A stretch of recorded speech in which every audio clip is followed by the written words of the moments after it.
Hello and welcome to Anglesey for the BRSCC Mazda MX-5 Super Series. Race 1 about to get underway, and here is how they line up. It's Josh Jackson on pole, ahead of a very familiar name to Mazda MX-5 fans, Brian Chandler on row 1, ahead of Jake Bailey and Ben Short on row 2. Row 3 for Sam Bailey and Alec Livesley, with Jeremy Crook and a much improved Pepe Planeta on the 4th row. Row 5 for Simon Fleet and Matt Pickford, then Simon Orange and Joseph Marshall-Burks, ahead of Ray Worley, Russ Lindsay and Liz Walton, who round out the 15-car field. Well, overcast but dry conditions here today at Anglesey as the red lights go on, and they go out now. And who will make the start from the front of the grid? We're on board with the BC Cars car of Brian Chandler, running his own team these days in Mazda MX-5 racing, and he's around the outside, but he's not quite going to get the lead into the first corner. It will be Jackson that leads the way, Chandler second, and then the rest of them filing through. Third place there up the inside, that looks to be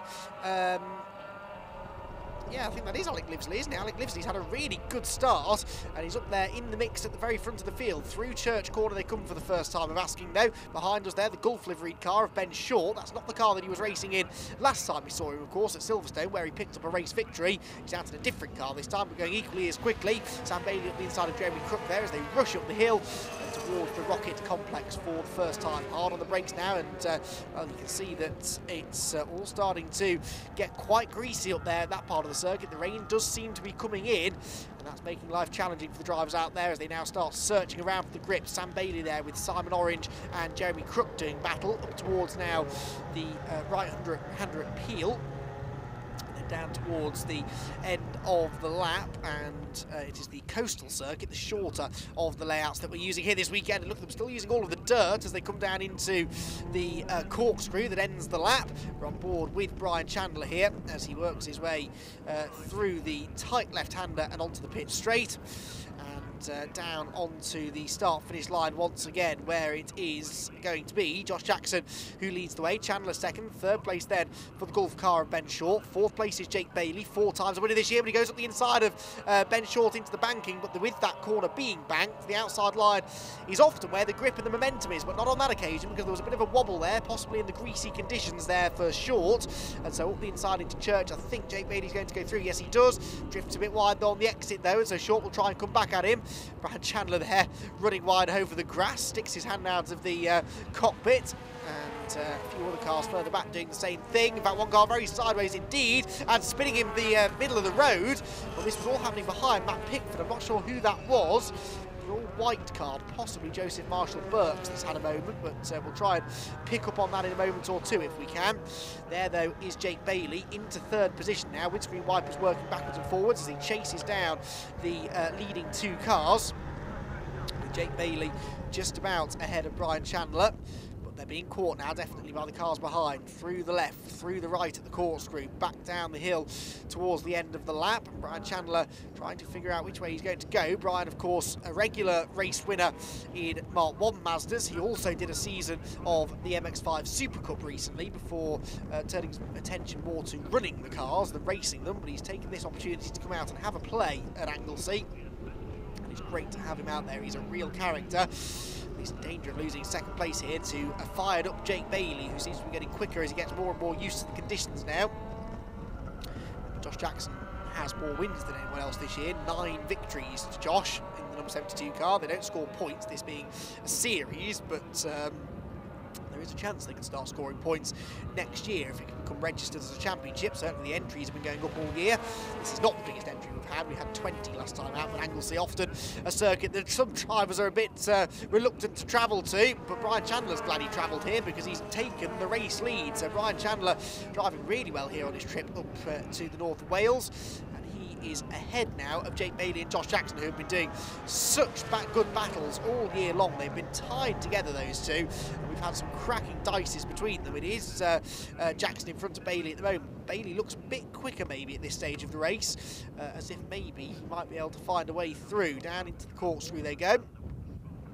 He'll want to get through fairly quickly because Brian Chandler is already starting to escape up the road, and there is Bailey trying to carry the speed through the final corner, get the run across the start-finish line, which he almost does. Weaves to the inside, nothing doing there though. They send it then back into the first corner at Target corner. It's a daunting corner, lots of runoff area on the exit, but if you get on the grass, you're likely to spin. Jake Bailey, though, up the inside, he's almost on the grass on the inside of the banking. So tight was his line there to try and get underneath Josh Jackson, but again, it's not paying off. Jackson's hanging on. Back down towards Church again. Chandler in the race lead and starting to check out, and Ben Short is starting to catch those two now as they do battle as well. Out of Church Corner now, up the hill. Now on a day like this, there's almost always a headwind going up this hill, and it is quite a steep hill as well, so it's definitely a good opportunity to get in the slipstream and try to make the move, which is what Jake Bailey is doing. He goes to the outside line, he's really late on the brakes, he goes around the outside of the left-hander, tries to get the inside for the right-hander. There's contact between the two of them though. Bailey's on the grass, Jackson's on the grass. Ben Short could take advantage of that, and he does, and he moves into third position. Jake Bailey won't appreciate that, but it was within Josh Jackson's rights to run out to the edge of the road to take the normal racing line and to sort of say to Jake Bailey, well, you make your own arrangements, I am holding my line and I'm not going to let you drive around the outside. You can see what Bailey was trying to do there, get the outside for the left-hander, inside for the right-hander, and he did get the inside for the right-hander, but they were both on the grass at the time, so it didn't really benefit him at all. And so as they now come back along the start-finish line, it looks as though Jake Bailey has to regroup here. Ben Short, on the other hand, is coming on stronger as the race goes on, and he's now the man in third, in pursuit of Josh Jackson ahead of him. And they're both in pursuit, in fact all three of them are, of Brian Chandler up the road. Down through the banking in towards Church Corner. Lots of spectators up at that part of the circuit enjoying the view, maybe not enjoying the weather so much. We've had a glorious summer here in the UK, but it does seem that all of the rain has been saved up for weekends when we want to go racing. We've had an awful lot of wet races this year. Behind them, we've had a change for second place. In fact, there was some sort of an issue there, I think, for Josh Jackson. He fell from second to fourth, maybe a missed gear going up the hill, but he's lost 2 places, so Ben Short's gone second, and Jake Bailey has now got ahead of him into third. There is Jeremy Crook in behind Simon Orange going up the hill, and they are both chasing down Sam Bailey, father of Jake Bailey. And Sam has been on the podium this year, of course, back earlier on in the season at Stetterton, where he joined his son Jake on the podium. They were third and second respectively. Simon Orange and Jeremy Crook are not quite able to stick with Sam Bailey on this occasion. They're having their own battle as they head down the hill and turn into the corkscrew once again. Then make their way across the start-finish line on this tight and technical and challenging Anglesey Coastal circuit. Across the start-finish line, past the teams and the friends and family on the pit wall watching on as we join our race leader Brian Chandler. And you can see in the background there, Ben Short has taken second place, but Jake Bailey is now trying to take it away from him. He's up the inside into Church Corner, and Jake has been really strong through this sequence of corners all race long. He tends to get up the inside of the banking and then make the move stick at Church. He has not made it stick this time around though. They're still side by side. In fact, now Jake has to duck back into the slipstream. Up the hill they'll go though. He's had time to get in the tow early here and try and carry some speed back alongside Ben Short into the braking zone. Through they go. Chandler snatches a break on the inside, but Bailey bravely tries the outside line again, hoping that Ben Short might leave him a bit more room to manoeuvre on the exit of the turn. It's not the case though. And as they go back through Peel Corner, remember that it was these two who came together last time at Silverstone, excuse me, in the wet conditions of race 3. Jake Bailey and Ben Short were fighting at the front of the field. They made contact, and there was a 10-second penalty applied to Jake Bailey. And that was not a particularly nice moment for either driver. It was completely unintentional. The conditions just caught Jake out slightly, but he'll be wanting to avoid a repeat performance of that here at Anglesey. Thankfully, the rain seems to have abated for the time being. It's still very murky overhead. Snatch of the brakes there for Bailey as he tries to carry as much speed into the banking as possible. You can carry more speed in there than you think because the banking catches you, but it's still possible to take too much speed in, of course. And we go through Church again and up the hill, and is this where Bailey maybe can make his move? He's in the tow. Goes from the outside to the inside, and that might just work. It looks like the outside line here because there are 2 distinct right-hand kinks up the back straight, but then if he gets the inside line for the braking zone, which he does, Jake Bailey should be able to go through, and he does. So Jake Bailey takes second place away now from Ben Short. That was a really nicely judged move, and he moves himself now into some clean air with which he will hope to try and close in on the race leader, but Brian Chandler is already a couple of seconds up the road. Of course, Bailey, first of all, has to deal with the pressure from Ben Short behind. Through they go, Ben Short, the orange and blue number 66 car. Very well turned out car indeed. Seems like in every championship at the moment in the UK there has to be at least one car running the iconic Gulf colours even. And Ben Short it is who has that honour here in this weekend's Mazda MX-5 Super Series races. Back with Chandler, and Bob Bailey does seem to be getting away from Jackson here. Is he going to be able to close in on the leader though? If he can get within a second or so, pick up a whiff of a slipstream, I think Bailey has probably got the speed to do something with Brian, but of course we're not dealing with a series rookie here, although, well, he's a series rookie in that this is Brian Chandler's first appearance in the Super Series, but he's not a Mazda racing rookie by any stretch of the imagination. And he really knows how to pedal all these things. He's running in the car that's traditionally driven by Patrick Collins, of course, who runs, or is run by Brian Chandler. Patrick couldn't make it this weekend though, so Brian only too happy to jump in the car, getting out on track. It is running with Brian's traditional number 76 on the door rather than Patrick's traditional 999. It's going very, very well indeed. Now here are a couple of cars battling a bit further back. 17 is Russ Lindsay, 80 is Pepe Planeta. And Pepe started 8th, but has just slipped down the order slightly. Ray Worley is in behind them as well. And as they turn into Peel Corner, the Paul Sheard car, Pepe Planeta, is closing in on the very, very well turned out car of Russ Lindsay, the blue car with the white flashes. As they make their way back down through the corkscrew again. Russ Lindsay a bit wide there through the middle part. That puts him in on a tight line into the final corner, and then maybe gives Planeta the chance to get up the inside down the pit straight. We'll find out in a moment or two. And Pickford there dodges a cloud of dust that's been kicked up by presumably the car in front of him. And Matt Pickford, another series regular. He's been with us since the start of the year. Good to see so many drivers supporting the new for 2018 MX-5 Super Series. Meanwhile, Russ Lindsay and Pepe Planeta are side by side again, and Pepe has the inside into Church and will go through, but that might leave him vulnerable to attack on the exit if he runs a bit wide, which he doesn't, but he was a bit slower off the corner than Lindsay and Worley behind. In fact, it's Ray, the third car in line, the blue car, the black car with the yellow flashes, that had the better exit from the corner of all three of them. He's not able to go anywhere with it though, backs out of the move. And Russ Lindsay is now the meat in the sandwich because he's got the Paul Sheard racing car of Pepe Planeta in front and the Boren Motorsport car of Ray Worley behind. He now will have to try and turn his attention from attack maybe to defence to try and keep Worley at bay.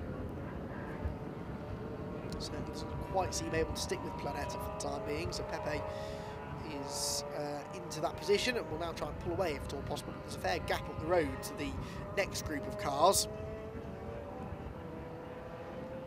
So across the line they will go once more in towards target and enjoying the scenic views here over the Irish Sea at the Anglesey Coastal circuit. It really is such a unique venue for racing, one that's proven very popular over the years and ever since the reconfiguration of the circuit as well, some, what, 15 years ago nearly now. It's been even more popular with the drivers. They really do enjoy this coastal layout and indeed the slightly longer international layout that occasionally is used as well. This coastal circuit has a really nice flow to it. Now here is the battle with Jeremy Crook, again just about keeping Simon Orange at bay. Neither of them able to go after Sam Bailey. They've been caught though now by Simon Fleet. Now how many times have we seen the two Simons together this year? Simon Orange and Simon Fleet have been, it would seem, inseparable all year long. That's continued to be the case now this weekend.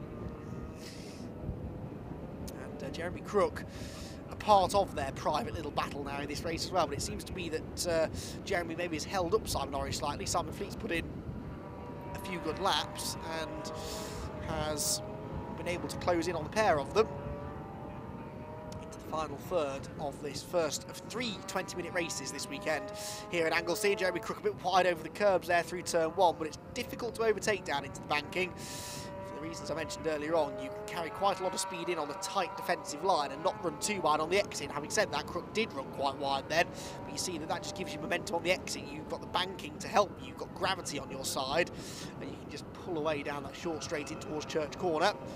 So Jeremy Crook is, for the time being, going to be able to keep those two behind. Matt Pickford in the background. Here goes Simon Fleet up the hill, and he now starts to try and find a way past Simon Orange. Turn their way back into the exit of the Rocket Complex in towards Peel. Jeremy Crook running in, by my reckoning, this is 7th place that he's in.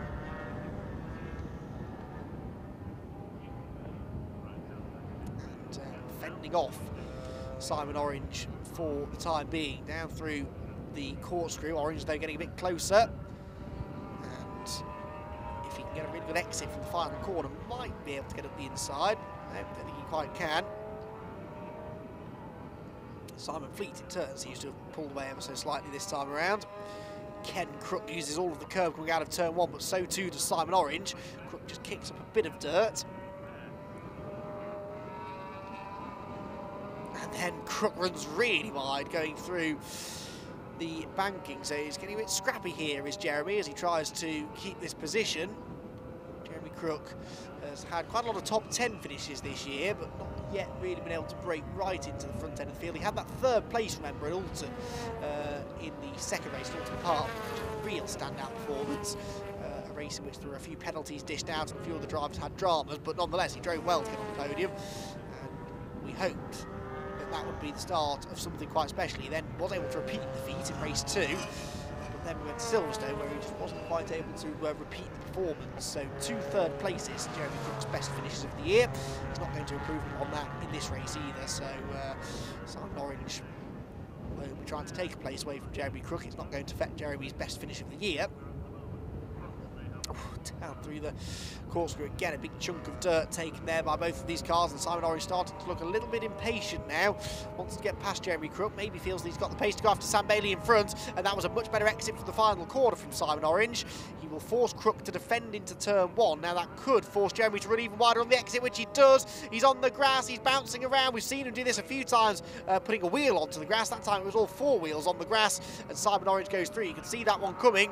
As soon as you get a driver to start defending around here, it almost always leads to a mistake or at least a loss of momentum, and that's maybe what Jake Bailey's going to start hoping for now, because he has been able to bridge the gap to the race leader. There's a back marker involved here as well, and Brian Chandler could lose the race lead as a result. Jake Bailey looking to the inside line, can't do it there, but the back marker is still here somewhere. There it is. It was Liz Walton, the number 19 car, who simply couldn't get out of the way quick enough. Jake Bailey nearly was able to take advantage of that and get the race lead. Oh no! Oh, Jeremy Crook and Simon Orange have come together at the Rocket Complex.